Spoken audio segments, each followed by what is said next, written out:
All right, today I'm all about setting you up with an anti-setup. All right, so the setup is the sexual setup. All right, now what is the sexual setup? It is the matrix of sexual ideas that you're swimming in ever since you're a kid. All right, so why am I saying this? Because I just saw this short with a black woman advising Steph Curry's wife to go out and be a hoe. That the reason why being married to Steph Curry or being married to anybody is boring is because you didn't go out and explore sex as it is depicted, wild sex. She said actually she should go out and have a whole phase.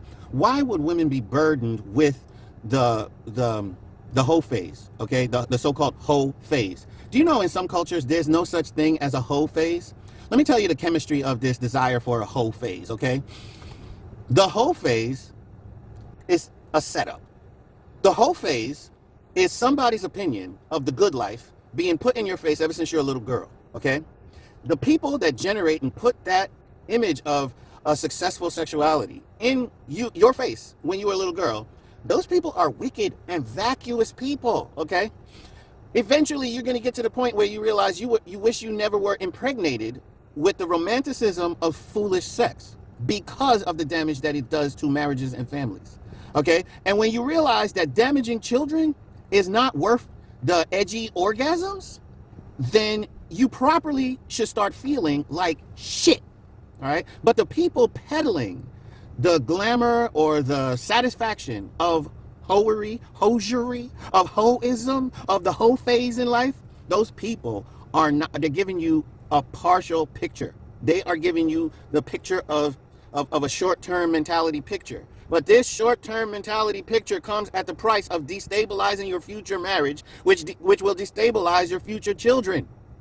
There's no bitch that looks that good that I would cheat on my wife, because I know that as me and my wife hold our arms together, our arms form a hammock, and that hammock has our children sitting in it. There's no way I'm letting go of my wife, because I've come to the level of awareness where I can see the larger picture. And even if my wife pisses me off, holding on to her is holding on to my children's psychological stability. No side chick can look that good. Now, the strength of what I said, the strength against hosiery, the strength against the allure of the edgy, quick life, is the full knowledge of what it might do to your children. Now, if you're going to put your future children at risk, you have a really big problem. You're evil. If you're going to put your children at risk for some ass, you're classically evil. Some people might tell you that you're immature. Okay? No. Taking candy from a baby is the classic line describing evil people. You're taking stability much more than candy from a baby. Okay? Now, you were set up. I'm going to set you up with an anti-setup.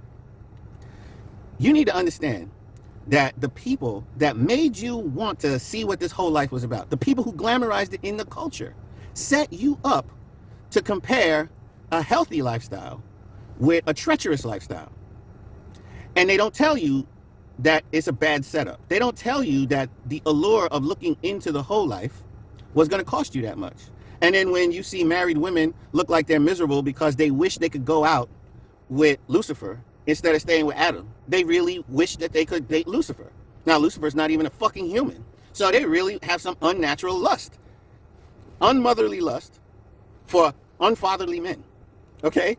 So you've been set up to look at that and you water at the mouth thinking about just like the edgiest, most risque type sex, because they set you up from the time with that imagery that you're missing out on it and you can't shake it out of your head. That's the setup. So you are tempted to see what that's about, and then you go and do something to put your future family at risk. By the time you reach the end of your life, you're going to say, wow, I'm really glad that I was a hoe. Even if it damaged your children, you're going to be like, wow, I'm really glad I spent my time in that hoe phase. And you're going to drift off into death thinking about being in the arms of a guy that didn't stay around, a guy you didn't care about, but the orgasm really understood you. Huh? The strokes really knew you. Okay? Because let me tell you something. You're going to a hedonistic part of the spirit world after that. Okay? You're going to be with your people. And these are not fully humans. These people are kind of animalistic. Okay? So you need to think. So it's not worth it. That's why even the pain that you feel drawing a comparison. Like, it's so freaking alluring, and they made it so alluring. A lot of times, the sex only lasts 15 to 20 minutes, and sometimes just 2 freaking minutes, and you put their future children on the line for that 2 freaking minutes. Anyway, what you really get to the point as a parent, when you gain enough wisdom and your contextual understanding of what's really going on, you don't want young people set up with foolishness that rivals their desire for real success. Like short-term success rivaling and undermining long-term success. You don't even want your children to be lied to by these programmers of this glorified ho shit. And then you become one of these parents who tries to, boycott Disney, boycott Netflix, do whatever you need to do to feel like you have some power over the way this culture is going. Because your kids are swimming in this freaking culture. You start to homeschool your kids. You start to put a lock on TV at home. Why? Because it's hosiery, trying to appeal to your kid that one day when they grow up, they're going to be able to enjoy a moment with hoism. And you don't want your grandchildren undermined. So you don't want your children's minds and sexual concept undermined. It's your bloodline, for God's sakes. Over 15 minutes? What a fucking nasty fucking bloodline you have if generation after generation, that's your fucking outlook. Clean your shit up for your children, okay? Clean your shit up for your children. Help us get out here and stop that shit. It's just sex, for God's sakes. Either sex is like important. What makes sex important? The fact that it makes life. Who's gonna say orgasm is more important than life? Wake the fuck up.